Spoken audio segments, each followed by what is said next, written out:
નમસ્કાર, યલગાર ન્યૂઝમાં આપનું સ્વાગત છે। જોઈએ આજના મુખ્ય સમાચાર। છોટાઉદેપુર સ્ટેટ હાઈવે 62 માર્ગ પરના સળિયા બહાર આવી ગયા। છોટાઉદેપુરથી દેવગઢ બારિયા રોડ પસાર થઈ રહ્યો છે, જ્યાં તંત્રની પોલ જોવા મળી। બ્રિજ પર પડ્યો મોટો ખાડો, જેને પૂરવામાં પણ નથી આવતો, જે ટ્રાફિક માટે સમસ્યારૂપ થઈ રહ્યો છે, જ્યારે આવનારા દિવસોમાં વધુ મોટો થશે તેમ લાગી રહ્યું છે।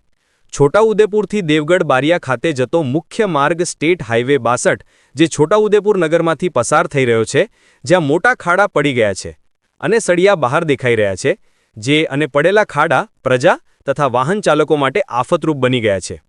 પરંતુ આ અંગે કોઈ રિપેરિંગની કામગીરી કરવામાં આવતી નથી, જ્યારે સદર ખાડા પરથી રોજેરોજ હજારો વાહનો અવરજવર કરી રહ્યા છે, પરંતુ આ ખાડા બાબતે કોઈ કાળજી લેવામાં આવતી નથી, જે નવાઈભરી વાત છે।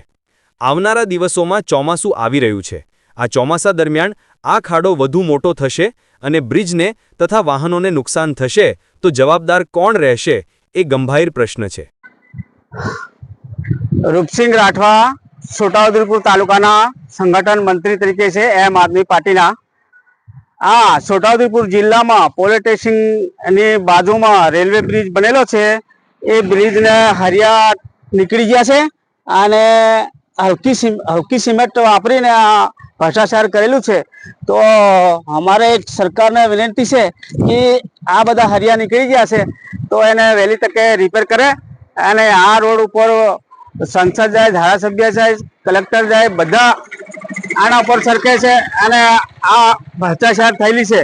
તો અમારે આને વહેલી તકે આ પૂરણ થાય એવી અમારી માંગ છે। નામ રાઠવા જયંતિભાઈ ગોહેડાભાઈ, હું હાલ રહેવાસી છોટાઉદેપુર।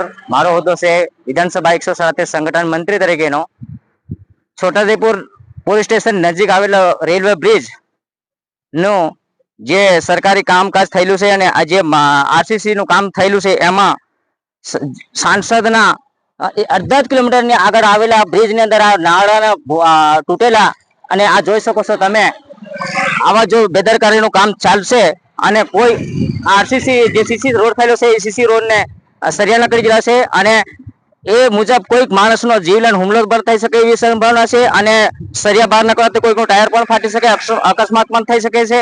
એટલામાં સાંસદ શ્રી જસુભાઈ રાઠવાના અડધા કિલોમીટર ની રેન્જ ની અંદર આ કાર્યક્રમ થયેલો છે। તો અમારે સરકારશ્રીને એટલી માંગ છે કે આ વહેલી તકે પૂર્ણ થાય અને આ બ્રિજનું સમારકામ સારી રીતે કરે એ અમારી માંગ છે।